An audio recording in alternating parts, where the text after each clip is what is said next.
All right, my friends, let's take a look at 2010 Form B, Problem 6. It says the Maclaurin series for the function f is given by f of x equals the sum as n goes from 2 to infinity of negative 1 to the nth power times the quantity 2x to the nth power, all divided by the quantity n minus 1 on its interval of convergence. Just a comment before we get started. There will be times in this problem when I will prefer to leave this expression in sigma notation, and then there will be times when you'll see me switch to, if in doubt, expand it out. And if you have other preferences, and as long as you have something that's working for you, then that is fine. Your work does not have to look exactly like mine. So for part A, it says find the interval of convergence for the Maclaurin series of f, and they want us to justify our answer. If I had any hope of this being a geometric series, then I would just kind of bound the common ratio between negative 1 and 1 and solve for x and be done with it. But I have no reason to think this is geometric. As a matter of fact, if you start expanding the terms, you'll find out very quickly that it's not. And since it's not, we're going to enforce the condition of convergence of the ratio test. So let's get started. Part A. By using this little tagline that I've given you, saying we enforce the condition of convergence for the ratio test, or something to this effect, it's going to take care of this naughty little part in the directions that says justify your answer. Okay, so let's get going. Remember that the ratio test would have you figure out what's the limit as n goes to infinity of the absolute value of a sub n plus 1 divided by a sub n. If that expression was less than 1, then you could say that not only did the series converge, but it converges absolutely. So let's get going on that. So the limit as n goes to infinity. Let's do a sub n plus 1. It's just this expression with n plus 1 in place of every single n value. So what would that say? Negative 1 to the n plus 1 times 2x, that quantity, to the n plus 1. And then if we put n plus 1 in here and subtract 1, we would just get n. Now we're going to divide by a sub n, and since we'll be dividing by exactly this fraction, I'm going to skip to the part where we flip and multiply. So we'd be multiplying by n minus 1 over negative 1 to the n times 2x to the n. And since we said we're going to enforce the condition of convergence, we're going to figure out when that's going to be less than 1. Okay. So now it's time to just cancel things down as far as possible, and I made the mistake of asking my 5-year-old what sound effects I should use today when canceling, and here's the sound effect of the day.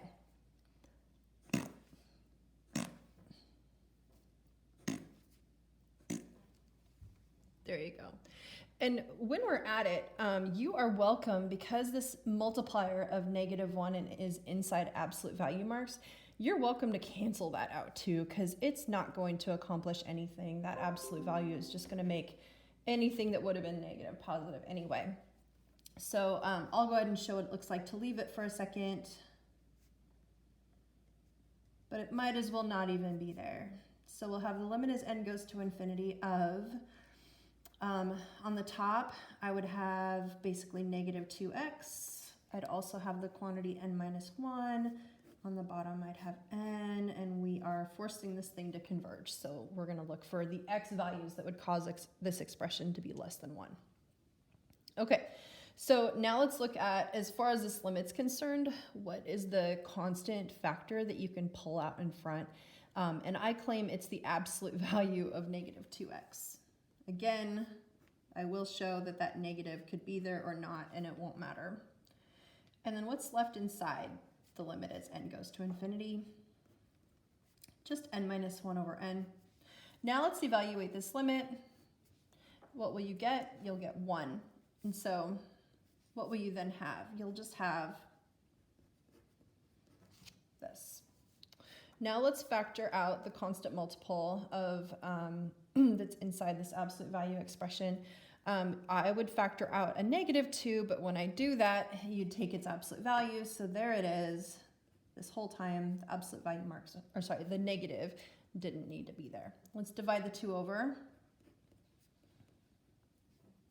And then for me, I tend to turn this into interval notation. So this would be the same as this interval. Okay, now the only reason we're not done is because if you remember, the ratio test was inconclusive if you got exactly 1 here. And at these endpoint values, -1/2 and +1/2, it would have made this messy expression be exactly 1. And so that means that you'll need to check them one at a time. So I'm going to go up here where I have more room, and we're going to do what's called checking endpoints.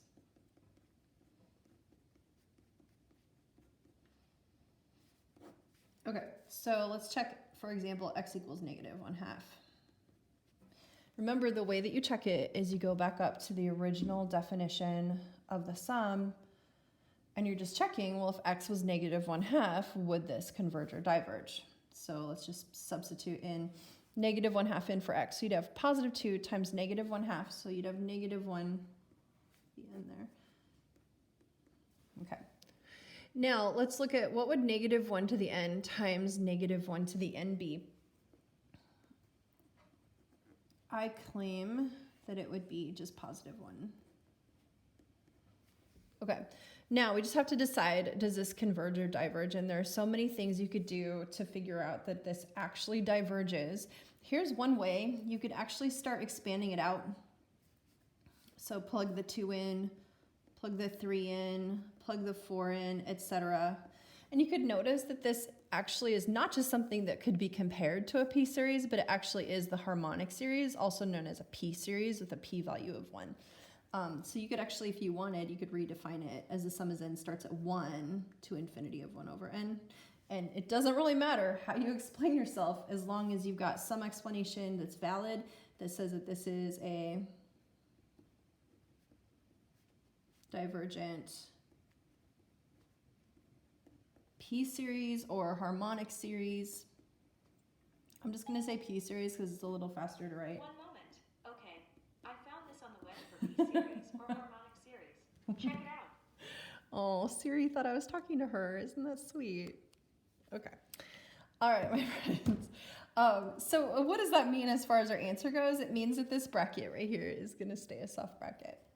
Okay, let's go on to x equaling +1/2. And just like we did there, we're just going to check to see if x was +1/2 way back in the original definition, would you end up with something that converges or diverges? Okay, so if x was 1/2, you'd have 2 times 1/2 there. Okay, and then simplify it.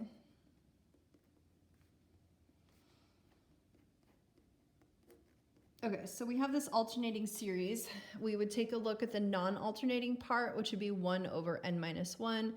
We'd make sure it's always positive. We'd make sure its limit as n goes to infinity goes to 0, and we'd make sure it's always decreasing in value. And it's okay if you can do all those things in your head, as long as you can come up to the conclusion that this is a convergent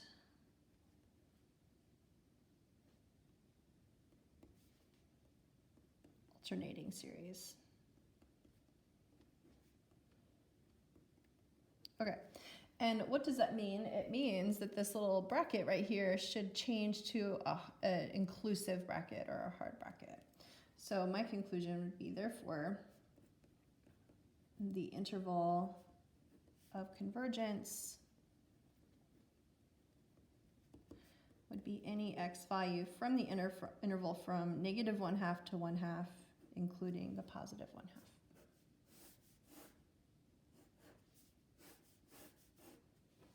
Okay, before I move on to part B, just a quick comment here. If someone was to ask you, which they did not in this problem, but if they asked you where is this interval centered, I hope that you could figure out pretty quickly it's centered at 0. If they were to ask you what is its radius of convergence, I hope that you could say that its radius of convergence is 1/2. The reason that I'm mentioning that is because in part B, they actually refer to that And so it's nice to just make note of it now.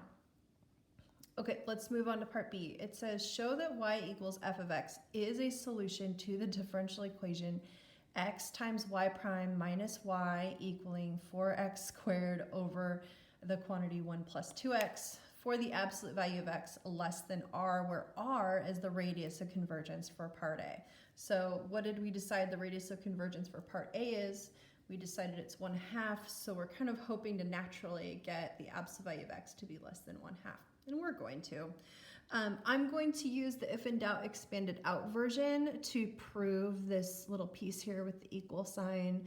Notice the shape of this expression with a monomial divided by a binomial here. Should look a lot like the form of a sub 1 over 1. I know that's not a minus, but minus r. So we're actually hoping that when we are all done kind of looking at the terms of x times y prime minus y, that we're looking at something geometric, and we could use that first term over 1 minus common ratio business to get to here. So with that said, let's get started.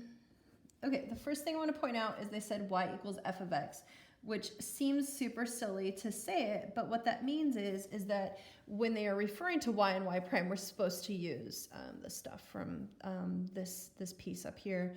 So I'm going to go ahead and point it out like, okay, well, this is what it would look like in sigma notation. And then for the differential equation stuff, I really do like expanding the terms out. So I'm going to just go ahead and do that. So what would our first term be? It would be what we get when we plug 2 in. I believe that's what you get. Then you plug 3 in. Then plugging 4 in.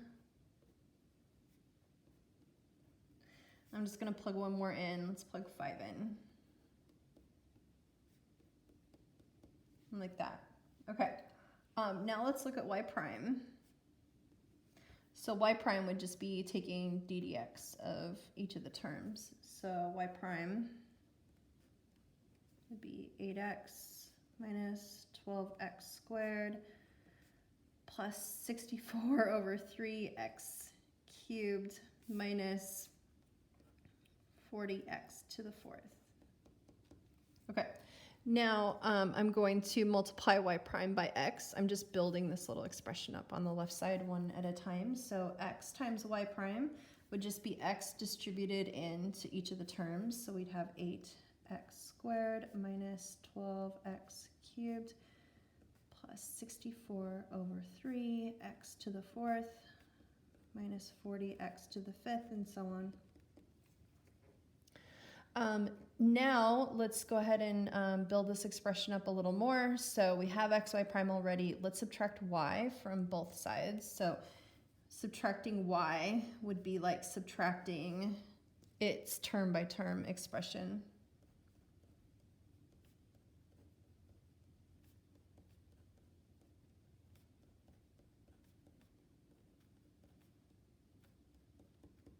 Like so. Okay, so on the left side, what do we now have? We have x, y prime minus y. And on the right side, I've got it lined up by like terms, and let's remember that we're subtracting. So 8x squared minus 4x squared would be 4x squared. Negative 12x cubed minus negative 4x cubed would be negative 8x cubed. 64 thirds x to the 4th, take away 16 thirds x to the 4th would be 48 thirds x to the 4th, and 48 divided by 3 is 16. Okay, negative 40x to the 5th, take away negative 8x to the 5th would be negative 32x to the 5th, and so on. Okay, now time for the best part. If you look at this expression, remember we said that we were kind of hoping for it to be geometric. Oh no, I'm way off the screen. Oh no. Hopefully, okay, I'm just going to talk you through this again real quick. Y prime, just taking the derivative of each of the terms of y. X, y prime, multiplying everything by x, so just distributing x in to the right side. Subtracting y, I subtracted the original quantity that we had for y, that was this guy up here, And then, I'm sorry about being off the screen, I subtracted the like terms to get what I have here. Okay. And I was hoping that this would be geometric, so let's check and see if it is. What are they multiplying by to get the coefficients to go from 4 to -8 to 16 to -32, -2, and then what are they multiplying by to get the x terms to increase by 1, and they're multiplying by x as well. So here we're looking at a geometric series. Its first term is 4x squared. Its common ratio is -2x. So that means it would add up to your first term over 1 minus your common ratio. And then if you simplify that, you have exactly what they were wanting us to say that this differential equation would equal. Now for the part where they said where r is the, it would be true for the absolute value of x less than r. So this would be true for all x values such that the absolute value of your common ratio, which was -2x, is less than 1. And then similar to what I did up above, you could factor out the -2 as a +2. Divide the 2 over.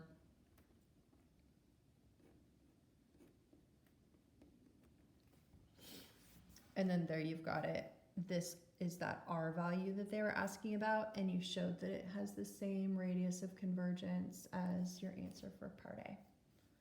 And that's it. I hope this helped. Take care, everybody.